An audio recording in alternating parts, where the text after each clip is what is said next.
1, top. 2, 1, top. 2, 1, top. Bienvenue au Centre d'expertise de la performance de Dijon. Cette structure de l'UFR STAPS est spécialisée dans la préparation physique et la recherche. En collaboration avec différentes entreprises, le CEP intervient dans l'évaluation de compléments alimentaires. Des entreprises nous commandent des protocoles d'expérimentation sur leurs produits.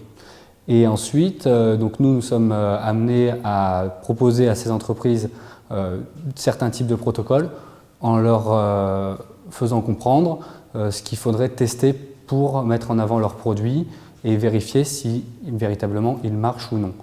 Pour vérifier l'efficacité des produits, de nombreux équipements sont disponibles et permettent de mesurer précisément différents paramètres physiques.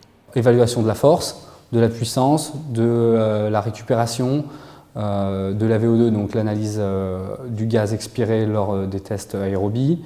Ça peut être de l'analyse de l'équilibre, de détente verticale, après de parties plus spécifiques telles que la frappe au football ou la frappe au handball ou au volley, la vitesse également. On a un des systèmes les plus performants sur ce côté-là, puisque nous avons le système TAC qui nous permet de mesurer la vitesse ainsi que les foulées au sol, donc d'analyser le mouvement des pieds quand quelqu'un court et fait un sprint.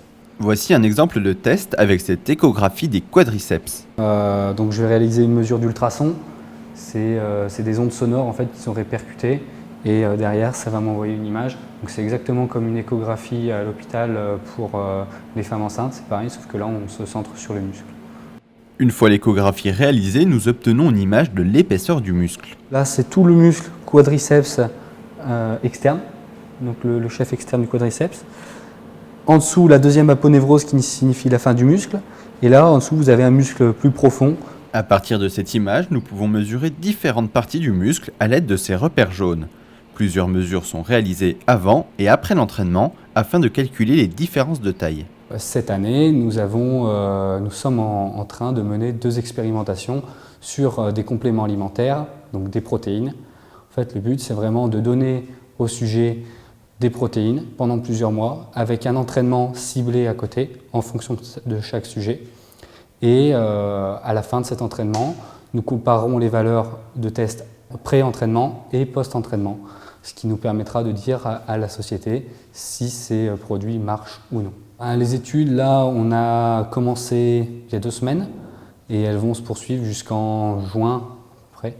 Donc d'ailleurs, si certaines personnes sont toujours intéressées pour venir participer, il n'y a pas de problème, on accepte encore des sujets potentiels pour ces études. Sur les 2 expériences de cette année, on est à plus de 200 sujets déjà. Plus de 200 sujets pour vérifier l'efficacité ou non d'un produit, voilà en résumé la mission du CEP dans l'évaluation des compléments alimentaires. Une réaction ? Un témoignage ? Commentez ce reportage sur dijonsanté.fr.